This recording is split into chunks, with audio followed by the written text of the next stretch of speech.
In this video, we'll do further problems from exercise 1.2. Question number 6. Prove that the relation friendship, so it's a good relation, friendship, is not an equivalence relation on the set of all people in Chennai. Right. So let's look for the first relation. So we can actually, declare a set, say F, set of all people in Chennai. Then the relation A or A would mean, or B would mean A is a friend of B. Right. So let's look for the first relation, which is A or A. Now, is true since everyone is a friend to himself or herself. This implies it is reflexive.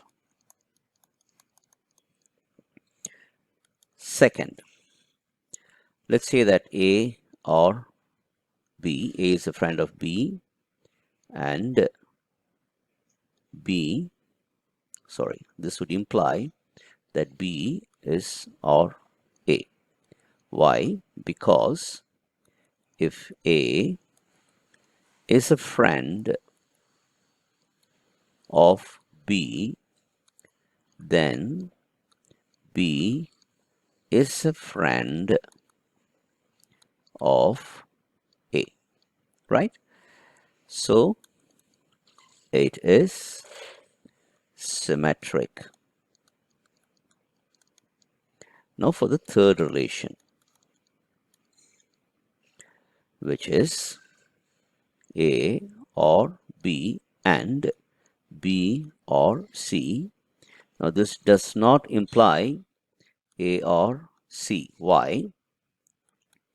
If A is a friend of B and B is a friend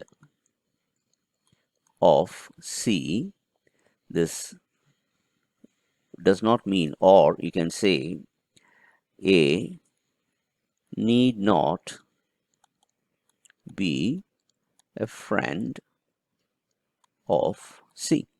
They might not know each other.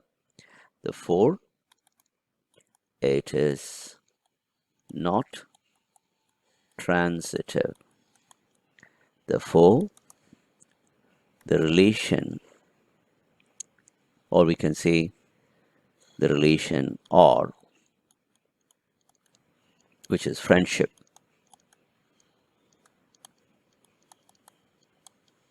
is not an equivalence relation on the set of all people in Chennai. Question number 7. On the set of natural numbers, let R be the relation defined by A or B if A plus B is less than or equal to 6. Write down the relation by listing all the pairs. Check whether it is reflexive, symmetric, transitive, and equivalence. So let's define N as a set of all natural numbers. Then A or B means A plus B is less than or equal to 6. Therefore, Our relation R is a set of all ordered pairs, where if you add the two numbers, it should be less than or equal to 6. Now, natural numbers are from 1, 1, 2, 3, 4 up to infinity. So, if A is 1, then you can have 5 here. That's the maximum. So 1 plus 5 will be 6. So then you can have 1 plus 4, 1 comma 3, 1 comma 2, and 1 comma 1. Similarly, if we start with 2, 2 plus 4 will be the maximum. So 2 comma 4, then 2 comma 3, 2 comma 2, and 2 comma 1.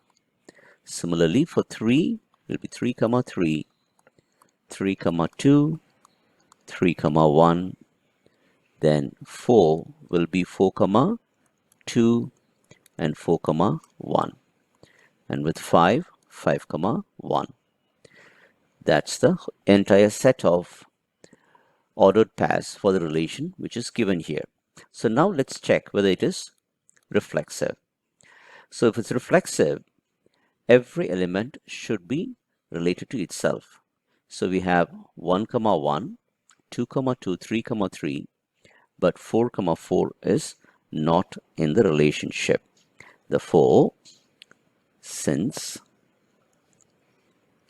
4 comma 4 is not in R, or we can write it does not belong to R, this implies R is not reflexive. Second, for symmetry, if 1 is related to 5, then 5 should be related to 1. We do have that. And 1, 4 and 4, 1 is there. 1, 3 and 3, 1 is there. However, we have 2, 4, 4, 2. So we have all. So therefore, R is symmetric. Next, let's look for transitive. So I'm sure that you already figured out by now. So let's say 2 is, let's find, 4 is related to 2. And so we have 4 related to 2. And let me say this belongs to R.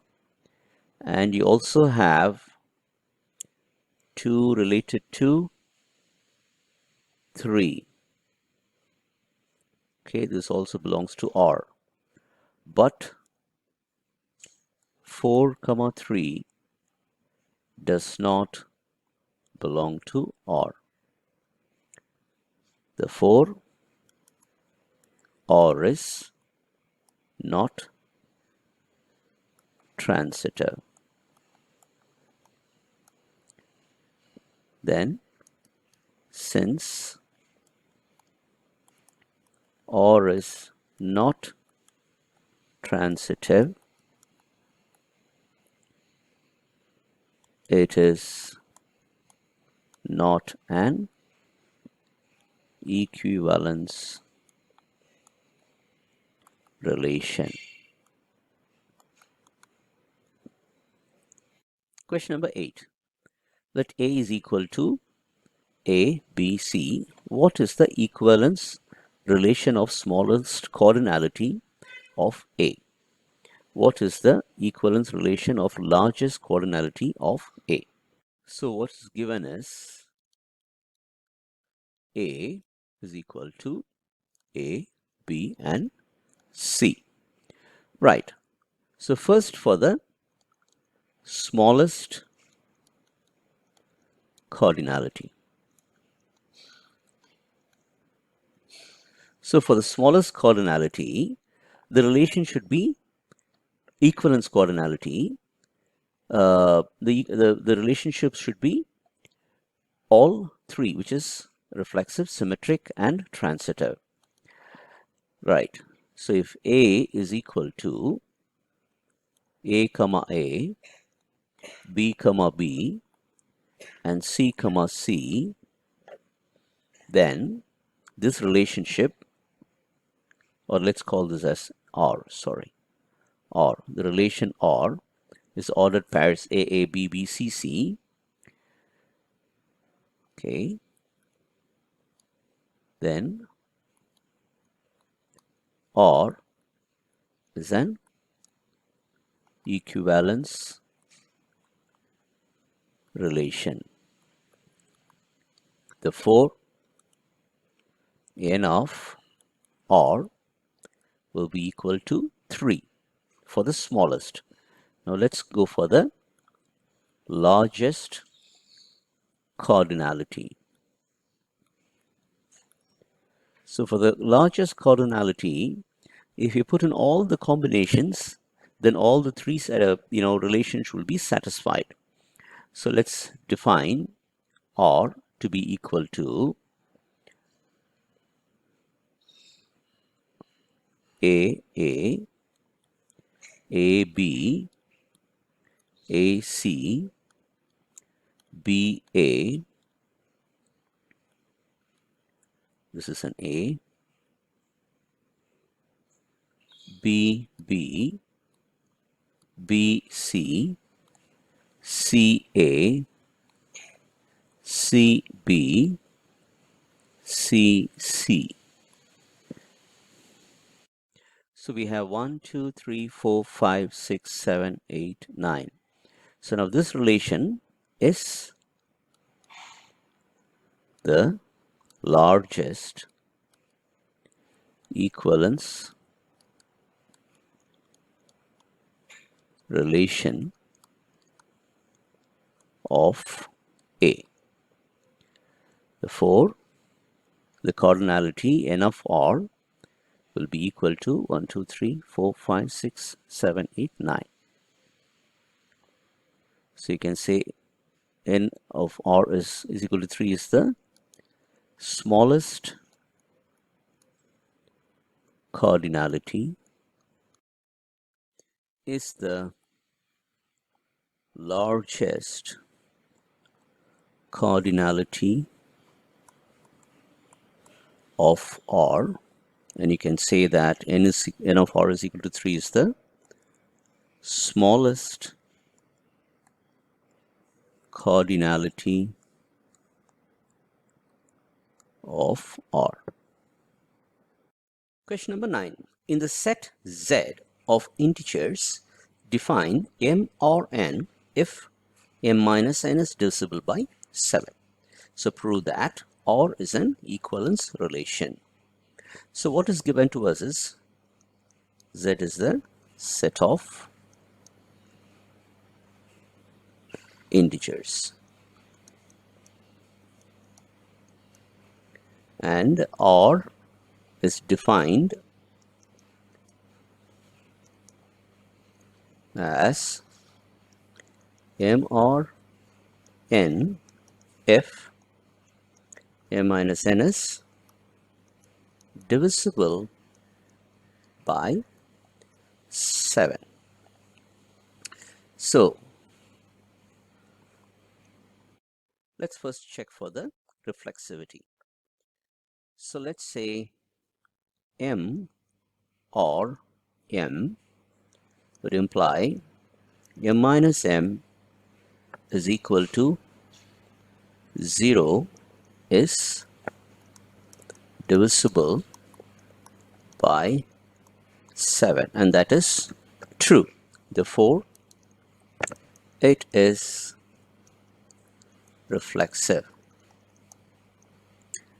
Second, m or n would imply that m minus n is divisible by 7, and n or m would imply that n minus m is divisible by 7. It's true because since n minus m is equal to minus of m minus n, and since m minus n is divisible by 7, n minus m will also be divisible by 7. Therefore, it is symmetric. Next, we need to prove it is transitive.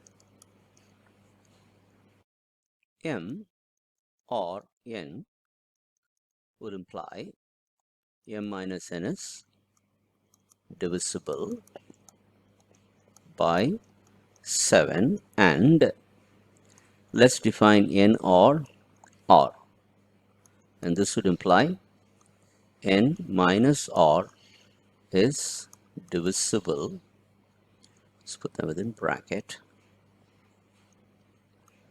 is divisible by 7. So we need to prove m or r, that is m minus r is divisible by 7. So to prove this, now let's say m minus n is equal to a constant k, and let n minus r is equal to a constant L. Now we can say that k and L are divisible by 7.